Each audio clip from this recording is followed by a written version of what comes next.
Hello everyone, you're watching Let's Talk About Prepping. I'm Tyler, your host, and in this video I'm going to give you a technique for pulling concrete plugs out of the ground. This one in particular is the fence post base that was helping to anchor this gate. It was knocked down in a recent windstorm, and the landlord came around recently to work on this, and I offered to finish up. So I've already pulled this one out. I've actually pulled both out already, full disclosure, but it was too dark and the video that I captured was absolutely worthless. So I went ahead and I actually threw it back into the ground for you guys and threw some dirt back around the bottom. Now, as you can tell, this one was poured using a very interesting technique where they lumped all the concrete onto the side that they were probably pouring from. I actually managed to get that back in the orientation it was in because of the way it poured onto a stone down in there. So here we are. The technique that I'm using today is just wrapping some chain around the concrete itself, tightening it up, and using a pickaxe to lever it out. Now, the landlord left his high lift jack here, but it's actually broken, which I discovered while trying to use it. So I went back to the old tried and true method.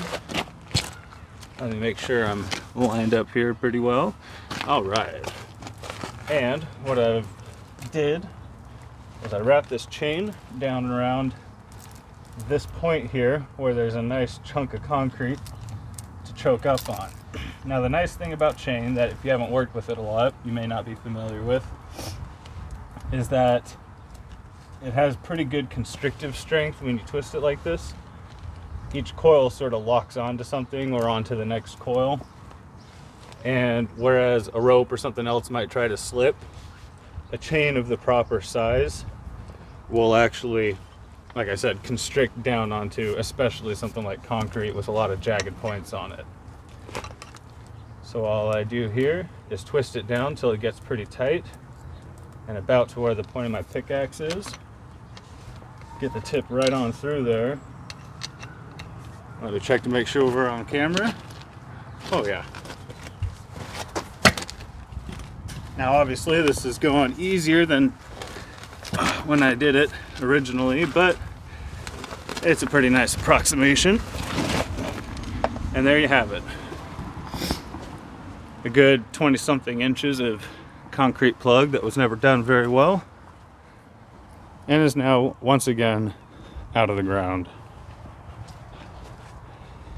I can tell you from experience that without this little trick, you can sit there for a long time scraping your hands up, trying to dig around the tapered bottom of this thing to find the end. So the suction action lets go and lets go of this plug. But this little trick here, well, it's using physics. So there's your science lesson for today, guys. Hope you're all doing well out there, and remember to throw something over a hole once you've dug it. I'll find something appropriate. Sounds like children might be having fun over there. Or dying, it's hard to tell. Anyways, hope you're all doing well. Everybody, stay safe.